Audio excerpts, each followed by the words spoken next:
Di ayat 10 itu faqultu astaghfiru rabbakum innahu kana ghaffara. Di lisan Nabi Nuh alaihissalam sudah diajarkan ya, sejak eranya Nabi Nuh alaihissalam bahwa orang-orang yang berbuat salah itu ya diingatkan potensinya. Ada rahmat Allah Subhanahu wa taala untuk memperbaiki kesalahannya sehingga menjadi saleh.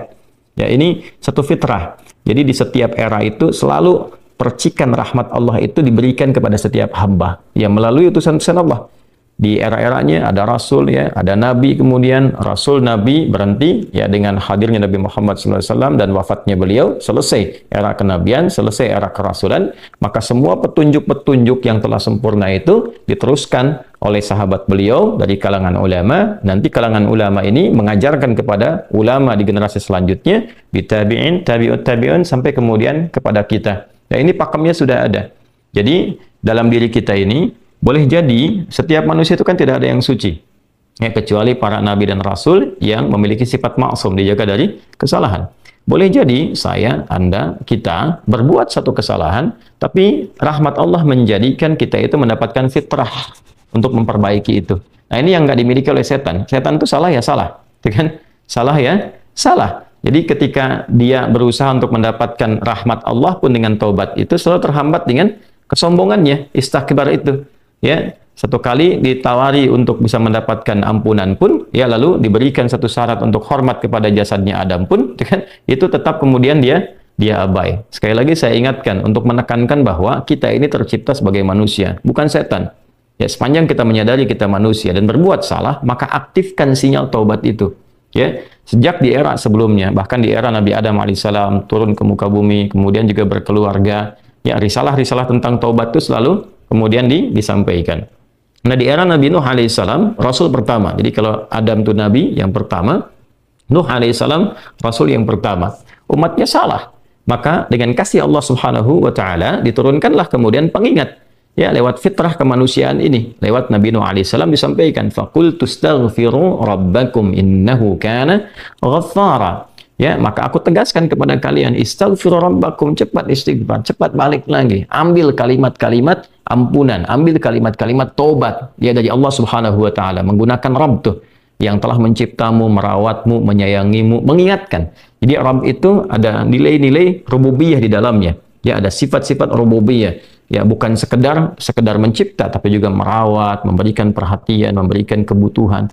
Kalau dalam bahasa bebasnya Allah seakan ingin mengatakan, hei, aku kan yang cipta engkau, ya kan? Engkau berbuat salah, aku berikan kesempatan untuk saleh. Aku kirimkan di kalimat taubat, aku berikan kesempatan untuk memperbaiki diri. Kenapa engkau nggak ambil, ya kan? Ya, indah sekali gitu. Ya, aku ciptakan engkau salah, aku berikan jalan saleh. Kenapa ketika aku berikan jembatan untuk memperbaiki diri, engkau tidak ambil? Maka lewat Nabi Nuh alaihissalam, sejak di era kerasulan pertama itu diingatkan. Sampai nanti puncaknya di era Nabi Muhammad sallallahu alaihi wasallam. Faqultu astaghfiru rabbakum innahu kana ghaffara. Kata Nabi Nuh alaihissalam, aku tegaskan, innahu kana ghaffara. Sungguh Allah Subhanahu wa taala itu telah menetapkan pada dirinya bahwa Ia Maha mengampuni seluruh dosa-dosa. Jadi ada ghafir, ya, ada ghaffar, ada ghafur, dan nanti dilekatkan dengan rahim pada puncaknya. Ya. Misalnya di surat Ghafir, di ayat yang ketiga, Ghafirid dzambi wa qabilit taubi, itu menggunakan kata Ghafir. Lalu kalau kita jadikan superlatif, ya, dinaikkan lagi tingkatnya menjadi lebih banyak, terus mengampuni dosa, mengampuni lagi, itu dirubah kalimat dari Ghafir menjadi Ghaffar. Kalau tanpa batas diberikan kemudian sifat yang ketiga yaitu Ghafur. Ya, kalau hamba menyimpulkan apakah memang masih diterima, maka Allah turunkan puncaknya berupa sifat rahmatnya, Rahim. Qul ya ibadiyalladzina asrafu ala anfusihim la taqnatu min rahmatillah. Innallaha yaghfiru dzunuba jami'a. Quran surah ke-39 ayat 53. Balik ke sini. Ya, jadi ini gambaran yang pertama. Sejak di era kenabian turun yang Al-A'raf ayat 23 itu Rabbana zalamna anfusana. Dan Nabi Adam alaihissalam mendapatkan kalimat itu. Lalu di era Nabi Nuh alaihissalam sebagai rasul pertama diingatkan juga dengan potensi sifat-sifat kebaikan ini yang menjadikan manusia tertuntun untuk senantiasa berbuat baik. Lalu apa sifat rahmatnya? Ya, jadi kalau kita kembalikan ke konstruksi Al-Baqarah ayat 37, tadi kan saya katakan di awal ya, Allah menegaskan seorang yang taubat ingin merubah dirinya dari salah menjadi saleh, bukan sekedar dituntun oleh Allah, tapi juga dipercikan kasih sayang Allah kepadanya. Rahmat Allah diberikan. Ya, kembali ke Quran surah kedua ayat 37 itu, fatalaqqa Adamu min rabbih kalimatin fataba alaihi innahu huwat tawwabur rahim. Jadi bukan tawwab saja, tapi rahim juga. Bukan sekedar Allah terima taubatnya, tapi kasih sayang Allah pun diberikan kepadanya. Nah, apa di antara jenis kasih sayang yang Allah berikan kepada seorang hamba yang mau taubat? Ya, maka diteruskan ayatnya sampai 12 di sini. Imam Al-Bukhari menyantumkan di sini sampai ayat 12, yursilis samaa 'alaikum midrara wa yumdidkum bi amwali wa banina wa yaj'al lakum jannatin wa yaj'al lakum anhara. Allahu akbar. Ya, justru di sini teman-teman sekalian, istighfar itu ya permohonan ampun kepada Allah Subhanahu wa taala, ya, permohonan rahmat Allah Subhanahu wa taala, kembali kepada Allah, mengoneksikan diri kita kepada yang Maha Baik. Itu di antara percikannya adalah mendapatkan lapangan kebaikan. Yursilis samaa 'alaikum bidrara. Ya, walaupun Anda mendapatkan kesulitan dalam berkehidupan, bahkan yang sifatnya luas ya secara sosial. Kalaupun tanahnya gersang, ya, kalaupun kemarau berkepanjangan, itu ternyata dengan satu daerah itu, satu desa itu, satu wilayah itu mengoneksikan diri mereka kepada Allah, beristighfar. Ini faedahnya istighfar. Dengan beristighfar kepada Allah, taubat dari maksiat, ternyata bisa mendatangkan rahmat bukan hanya untuk pribadinya, untuk satu wilayah. Ya, ini pelajaran dari Quran. Ya, Allah akan memberikan kesan begini, jangankan bagi setiap personalnya, setiap orangnya. Ya kan?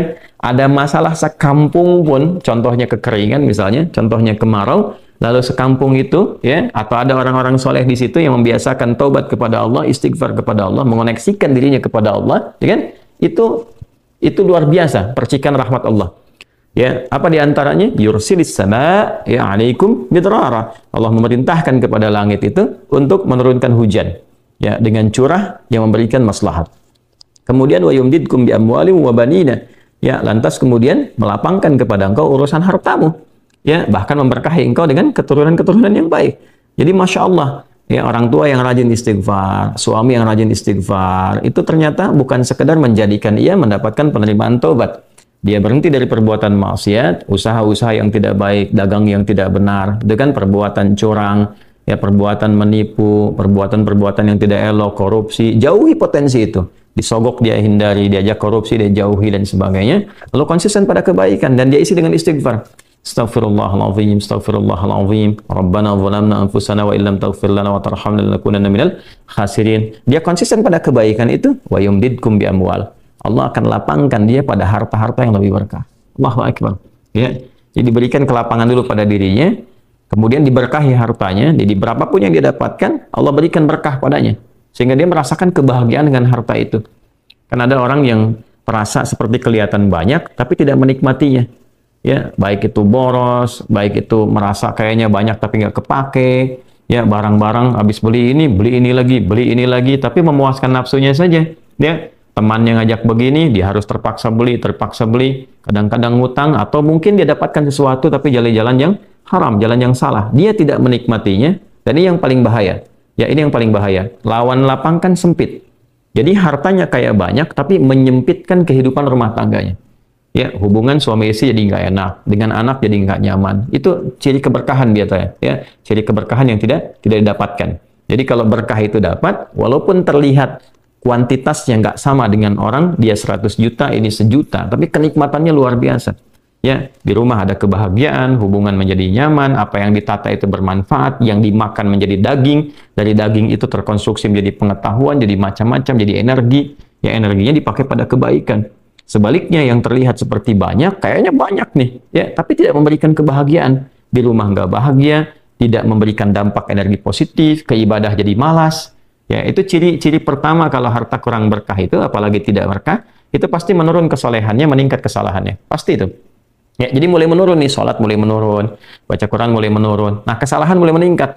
Makan mulai salah, minum mulai salah. Yang tadinya minum yang baik-baik, sekarang minum yang tidak baik dan sebagainya. Nanti kalau sudah begini, pasti hubungan di rumah tangganya pun nggak akan jadi baik gitu. Ya, dan itu akan terbawa dalam kesempitan. Nah, cara untuk mengatasi itu, ini balik ke Quran surah Nuh tadi, di ayat 10 sampai dengan ayat 12. Kalau kita menyadari kemudian itu salah, lantas ingin memperbaiki diri, kembali kepada Allah, perbaiki diri kita, ya, lalu mengingat Allah, menyesali apa yang telah dilakukan, berjanji untuk berbuat baik, itu tidak tanggung apa yang Allah jawab. Ya. Kalaupun ada satu kelapangan yang tidak berkah tadi, diganti oleh Allah, dihilangkan yang kurang baiknya, dilapangkan dengan yang baik-baiknya. Lalu setelah itu dijaga keluarganya. Jadi memberikan kesan bahwa ada hubungan yang korelasi secara langsung antara harta dengan keluarga, dengan anak keturunan. Jadi hati-hati, saya ingatkan kepada para ayah, pada saya pribadi dan kita semua, jangan sampai membawa yang haram ke rumah. Sekali lagi, jangan sampai membawa yang haram ke rumah. Jadi kalau istri sudah memasak itu di dapur, menjadi makanan, dikonsumsi oleh anak-anak jadi daging, ya, dikonsumsi jadi daging nih, itu jadi karakter. Ya, itu sudah fitrah, sudah umum begitu. Jadi kalau dia baik, akan membentuk kebaikan. Kalau nggak baik, akan merubah ya, pada keburukan. Kontrolnya susah di situ. Ya, sangat sulit sekali. Nah, caranya tadi kembali kepada Allah, tinggalkan yang kurang baik tadi, nanti Allah rubah. Ya, cara dia mendapatkan harta itu, walaupun awalnya terlihat nggak nyaman, karena kan merubah diri, mengeluarkan yang kotor dulu. Ya. Ya kalau terlalu banyak kotoran, mandi kan ya agak cukup pekat tuh mandinya, bersihkan lagi. Terasa nggak seperti biasa. Tapi setelah dibersihkan semua jadi enak kan? Nah itulah agama begitu. Dibersihkan yang kotor itu kayaknya awalnya nggak enak. Tapi kemudian hatinya jadi lapang. Yang diberikan kelapangan hati dulu. Ya begitu hatinya lapang, baru nanti Allah buka jalan. Ya setelah hatinya lapang, bagus, dan dinilai baik ini punya kemampuan untuk bertindak dan mengelola apa yang didapatkan, dilapangkanlah rezekinya karena dia sudah dinilai pandai untuk mengelolanya. Setelah itu diperbaiki keturunannya. Ya. Wa banina wa yaj'al lakum jannatin wa yaj'al lakum anhara. Bahkan setelah itu dibikin kaya lebih dari sebelumnya. Ya asetnya ditambah lagi, diberikan kenikmatan hidup, ya sampai dijaga hingga kembali kepada Allah Subhanahu wa taala. Itu faidah istighfar. Jadi kalau kita biasakan bertekad, berniat memperbaiki diri dari yang salah menjadi baik, itu Allah sudah berikan motivasi. Aku bukan hanya terima taubatmu, tapi aku rubah keadaan hidupmu lebih istimewa, lebih mahal nilainya dibandingkan dengan keadaan sebelumnya yang terlihat seperti fata morgana. Kemudian dikuatkan dengan Quran surah ketiga Ali Imran ayat 135 ya. Di sini disampaikan Allah Subhanahu wa taala berfirman, a'udzubillahi minasyaitonir rajim. Bismillahirrahmanirrahim.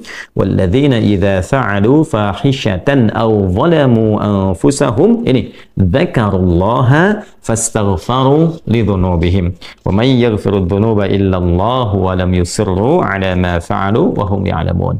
Di highlight di sini di firman Allah Subhanahu wa taala, dzakarullaha fastaghfaru lidzunubihim. Ya, yaitu orang-orang yang mendapatkan rahmat Allah Subhanahu wa taala itu. Jadi ini korelasinya dengan ayat 133. Jadi ayat 133 itu Allah Subhanahu wa taala berjanji bagi orang-orang yang menyegerakan istighfar. Jadi ingat dosa hari ini nih. Sekarang misalnya malam nih, kita ingat ada dosa yang dikerjakan. Lantas ketika ingat itu istighfar. Istighfar, minta ampun sama Allah, gitu kan? Itu menyegerakan sesuatu tanpa jeda disebut dengan sara'a. Ya, sara'a. Jadi ada sa'a, ada sara'a. Kalau sa'a itu menyegerakan sesuatu dengan persiapan. Ya, makanya besok nih ada Jumatan menggunakan sa'a. Fas'au bukan wasari'u. Ya, ya ayyuhalladzina amanu idza nudiya lis-salati min yaumil jumu'ati fas'au bukan fasari'u. Fas'au itu Quran surah Al-Jumu'ah. Ya, Al-Jumu'ah di ayat yang keberapa? Ayat 9, kan? Allah menyampaikan fas'au ila dzikrillah. Bersegera, tapi siap-siap dulu. Mandi dulu, pakai wangian dulu dan seterusnya. Tapi kalau dia bersegera cepat, nyaris tanpa jeda, itu menggunakan sarah. Sehingga guru-guru mengatakan bisurah, cepat, nggak usah banyak jedanya, ya kan? Nah, di Ali Imran ayat 133 Allah berfirman, wasari'u ila maghfiratin mir rabbikum. Kalau engkau merasa ada salah, bergegas, jangan tunda-tunda. Ya ingat malam ini, jangan tunda besok. Gimana kalau kemudian tengah malam meninggal? Ya, segera istighfari. Nah, orang yang menyegerakan istighfar saat ingat kesalahan, apa yang didapatkan? Wa jannatin arduhas samawati wal ardu uiddat lil muttaqin. Maka orang ini akan diberi harapan oleh Allah, ya diperkenankan untuk memohon, bahkan ketika pulang disiapkan surga untuknya seluas langit dan bumi. Dan itu bagian dari sifat takwa. Jadi takwa itu bukan sekedar amar ma'ruf. Saat Anda ingat sholat, Anda ingat puasa, ingat baca Quran. Tapi takwa juga ada bagiannya nahi mungkar. Saat Anda ingat salah, lalu Anda taubat. Ya, saat Anda ingat salah, Anda pengen jadi soleh. Saat Anda ingat maksiat, Anda ingin taubat. Itu bagian dari takwa. Nah, bagaimana kemudian cara mengimplementasikan itu semua? Nah, ini poinnya. Ya, walladzina idza fa'alu fahishatan aw zalamu anfusahum dzakarullaha fastaghfaru lidzunubihim. Itu orang-orang. Ini menggunakan, sering diterjemahkan dengan orang-orang yang, gitu kan? Walladzina, alladzina disebutkan 1080 kali dalam Al-Quran setidaknya. Ya mencakup semua tanpa batas. Laki-laki, perempuan, besar, kecil, tua, muda, punya jabatan, tak punya jabatan, semua tanpa kecuali. Artinya, semua orang dengan keadaannya, berpotensi berbuat salah. Ya, kecuali tadi nabi dan rasul yang punya sifat maksum. Ya, Allah jaga dari kesalahan. Kita yang bukan nabi, bukan rasul, itu berpotensi salah. Apapun profesinya, apapun jabatannya, apapun tugasnya, berpotensi salah. Ya, pun demikian termasuk saya. Pasti salah, pasti. Nggak ada yang nggak salah. Jadi kalau ada yang mencari kesalahan, misalnya saya pribadi, pasti menemukan. Pasti. Dan percuma mencari kesalahan manusia. Karena pasti ditemukan. Ya, dan ini catat yang paling penting. Hindari mencari-cari kesalahan itu karena kita tidak tahu bahwa mungkin ketika seorang divonis salah itu dia sudah mengistighfari, sudah mentaubatinya. Ini poin besarnya. Hati-hati gitu ya, hati-hati. Karena itu Nabi selalu menganjurkan mencari kebaikan orang, menyebutkan, meneladaninya, alih-alih mencari kesalahan seseorang. Ya kenapa? Karena pasti ditemukan. Tapi yang tidak pasti itu, kita nggak bisa memastikan orang itu sudah taubat atau belum. Yang paling bahaya adalah mencela orang, mencari kesalahan orang, mencaci orang yang sudah dia taubat dan taubatnya diterima orang, diterima Allah Subhanahu wa taala. Hati-hati ya, mencari kesalahan orang, mencela orang, ya kan? Yang dia sudah mentaubati kesalahannya dan taubatnya diterima oleh Allah Subhanahu wa taala. Allahu akbar. Itu azim, itu hati-hati ya. Ya, sesuatu yang besar sekali dosanya di sisi Allah Subhanahu wa taala. Nah, ini kembali ke sini ketika seseorang dia sadar berbuat salah, dia salah. Alladzina, semua orang potensi salah. Ya, idza fa'alu fahisyah, ketika dia berbuat fahisyah. Ya, fahisyah itu pernah saya sampaikan ya, turunannya nanti fahsya namanya. Jadi sifat kesalahan yang muncul dari syahwat. Ya, mohon maaf, zina, pornografi, porno aksi, kata-kata jorok, kata-kata kotor dengan semua bentuknya. Baik itu di media sosial, digital ataupun juga di praktikal yang nampak secara fisik misalnya, itu jelas salah. Jelas dosa. Ya, al-zalamu anfusahum, atau bentuk mungkar, menempatkan suatu bukan pada tempatnya. Ya, mohon maaf, ya, mencuri, merampok, membunuh, ya, korupsi, hoax dan sebagainya, itu zalim, perbuatan zalim. Nah, saat seseorang berpotensi salah, ya, dari fahsya dan mungkarnya, dia berbuat perbuatan dari dorongan syahwatnya atau mungkar, dari keinginan nafsu perut dan akalnya, dia berbuat yang salah, lalu zakarullah, dia ingat Allah. Nah, ini poinnya. Ini menarik sekali nih. Ini menarik sekali. Kok lanjutan ayatnya zakarullah? Bukan dia sadar bahwa dia itu telah berbuat salah. Kenapa zakarullah? Ini poinnya. Ya. Karena Allah ingin selalu menautkan sifat seorang hamba menjadi baik itu dengan rahmatnya. Ini poinnya. Jadi kalau bukan rahmat Allah Subhanahu wa taala, mustahil kita bisa mengarah pada kebaikan. Allahu akbar. Ya, lillah karena Allah. Lillah karena Allah. Ya, jadi orang-orang yang bertaubat dengan merasakan rahmat Allah itu beda. Dengan sekedar dia pengen memperbaiki, lain rasanya, lain. Ya, jadi kalimat zakarullah itu mahal sekali. Jadi ingin memberikan dampak kesadaran kepada kita bahwa hey, Allah tuh nggak ninggalkan kamu. Ya, Allah tahu kamu salah, tapi sepanjang nyawa kamu belum sampai ke kerongkongan, kamu diberi potensi untuk taubat. Ayo taubat. Kan sering saya ungkapkan, Firaun saja, se-Firaun-Firaunnya dikirimkan 2 nabi, Musa dan Harun. Ya, sebagai keadilan Allah, kasih Allah dan adilnya untuk memberikan hidayah. Ya, sampai titik puncak kan nyawanya di kerongkongan. Cuman sayang kan dia sendiri yang memilih untuk tidak mengambil hidayah itu. Sampai nyawanya di kerongkongan. Sampai tenggelam itu. Nah, itu sudah disampaikan informasinya, kisahnya, jejak sejarahnya sampai sekarang diabadikan supaya seluruh anak cucu Adam itu sadar jangan berbuat yang seperti itu. Ya, sekali lagi hanya setan yang tidak kenal taubat. Zakarullah, dia ingat Allah. Nah, sekarang tinggal kita mempelajari ketika ingat Allah itu apa yang harus dihadirkan. Tadi poinnya. Allah tawarkan kita bukan hanya sekedar jadi baik, rahmat dibuka, kasih sayang dibuka, kelapangan hati dibuka. Ya. Ya, makanya saya barangkali juga ingin menekankan materi-materi semacam ini yaitu penting untuk disampaikan. Ya, kepada saudara-saudari kita barangkali yang sekarang dengan kasih sayang Allah itu ya diisolasi di satu tempat seperti lapas misalnya, lembaga permasyarakatan. Boleh jadi itu kasih Allah untuk diperbaiki sehingga dia konsisten bisa berbuat baik saja di dalam. Ya, terjaga dari perbuatan-perbuatan di luar, dikontrol supaya bisa kembali pada jalan yang baik. Dia bisa di dalam, bisa memperbaiki diri, istighfarnya enak, bisa ngaji, kadang ketemu ke masjid dan sebagainya. Kalau ini dimanfaatkan dengan baik, Allahu Akbar, Allah kasih kelapangan. Ya, walaupun mungkin tinggal di tempat yang sempit, terasa kemudian dibatasi dengan sel-sel, tapi hatinya lapang, itu luas, megah, dan jadi nikmat. Ya, orang butuh waktu untuk menghafal, butuh suasana. Anda punya tempat yang cukup ideal untuk menghafal Quran, memperbaiki diri, dan fikihnya ada kan? Dan Dan sangat jelas sekali kenapa di antara kisahnya Nabi Yusuf alaihissalam ya diizinkan oleh Allah untuk masuk ke dalam ruang itu untuk memberikan sebuah pencerahan sehingga menemukan modelnya. Ini model orang saleh yang mau jadi saleh. Bahkan setelah itu dia keluar dan diangkat jadi pembantunya raja, kan pada masa itu asisten rumah tangganya raja. Naik gitu dari sosok yang salah ya, kemudian dia tobat mengambil petunjuk dari Nabi Yusuf alaihissalam, dia berubah jadi orang hebat setelah itu. Ya, jadi asisten rumah tangganya raja. Itu luar biasa gitu. Ya, tapi yang memilih kemudian untuk jalan-jalan keburukan, tetap bertahan di dalamnya, selesai gitu. Ya, ini tawaran sesuatu yang indah. Ya, bahkan ada juga yang terakhir ini yang paling luar biasa. Orang yang sudah mendapatkan ancaman hukuman, ya sampai kemudian juga mengakhiri kehidupannya, tapi dia mau bertobat. Ya, maka dia bisa mengakhiri kehidupannya itu dengan apa yang telah ditetapkan. Misalnya, kan kita nggak tahu garis takdir itu bagaimana. Ya. Wallahu alam, tiba kemudian manusia memberikan hukuman, tapi Allah dengan kehendaknya merubah itu semua, bisa berubah. Ya, tapi kemudian kalau itu bersamaan dengan takdir yang telah Allah tetapkan, dia menjadi baik. Jadi di Islam itu selalu ada solusi. Selalu ada solusi dan pedomannya mengantarkan pada kebahagiaan. Itu poin tertingginya.